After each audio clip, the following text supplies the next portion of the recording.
ورحمة الله وبركاته. الحمد لله الذي لم يتخذ ولدا ولم يكن له شريك في الملك ولم يكن له ولي من الذل وكبره تكبيرا. قال الله تعالى: فمن كان يرجو لقاء ربه فليعمل عملا صالحا ولا يشرك بعبادة ربه أحدا. وقال النبي صلى الله عليه وسلم: إنكم سترون ربكم عيانا. رواه البخاری. سامعین محترم، آج کا میرا موضوع دیدار الہی کے اسباب. میرے بھائیو، دیدار الہی کا مطلب یہ ہے کہ اللہ رب العالمین کو اپنی کھلی آنکھوں سے دیکھنا، اور اللہ تعالیٰ نے یہ سعادت مومنوں کو بخشی ہے. اور اللہ رب العالمین نے اپنے پرہیزگار بندوں اور اہل ایمان کے لیے جن نعمتوں کا وعدہ کیا ہے، ان نعمتوں میں سے سب سے عظیم ترین نعمت یہ ہے کہ کل قیامت کے دن اللہ رب العالمین مومنوں کو اپنا دیدار نصیب کریں گے. اب سوال یہ ہے کہ وہ کون سے اعمال ہے کہ جن کی وجہ سے جنت میں اللہ رب العالمین کا دیدار حاصل ہو سکتا ہے. ان اسباب میں سے، ان اعمال میں سے پہلا عمل صالح کرنا. اللہ رب العالمین کا فرمان ہے: فمن کان یرجو لقاء ربہ فلیعمل عملا صالحا.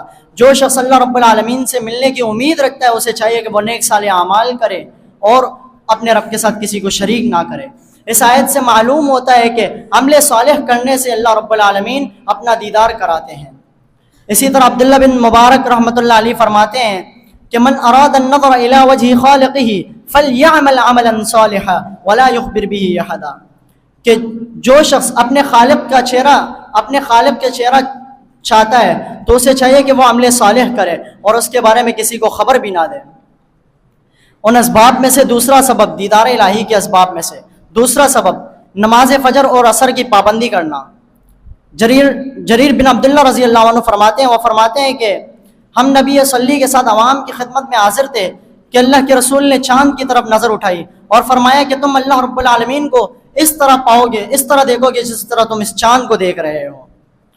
یا یہ فرمایا کہ تمہیں اللہ رب العالمین کے دیدار میں مطلق شبہ نہ ہوگا اگر تم سورج کے طلوع اور غروب ہونے سے پہلے یعنی نماز فجر اور نماز عصر کی پابندی کرو گے. نماز فجر اور نماز عصر میں اگر تم سے کوئی کوتاہی نہ ہوگی. اسی طرح آپ علیہ الصلوۃ والسلام نے آگے فرمایا، اللہ رب العالمین کی آیت ارشاد فرمائی: وَسَبِّحْ بِحَمْدِ رَبِّكَ قَبْلَ طُلُوعِ الشَّمْسِ وَقَبْلَ غُرُوبِهَا. اور اپنے رب کے حمد کی تسبیح بیان کر سورج کے طلوع اور غروب ہونے سے پہلے. دیدار الہی کے اسباب میں سے تیسرا سبب اللہ کی ملاقات کو پسند کرنا.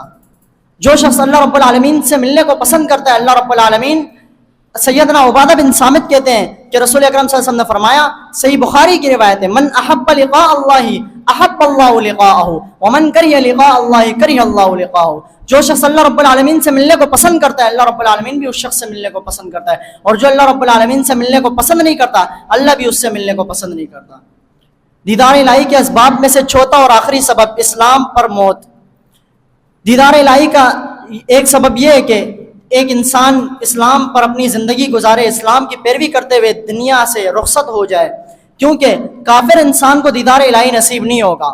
جیسا کہ اللہ رب العالمین کا ارشاد ہے: کلا انہم عن ربہم یومئذ لمحجوبون.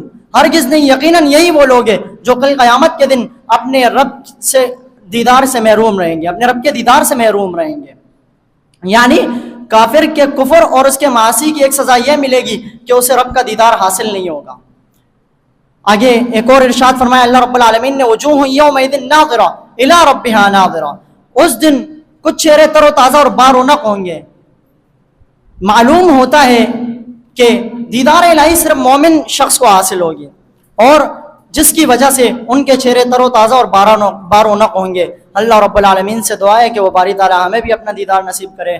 آمین. وما علینا الا البلاغ المبین. والسلام علیکم.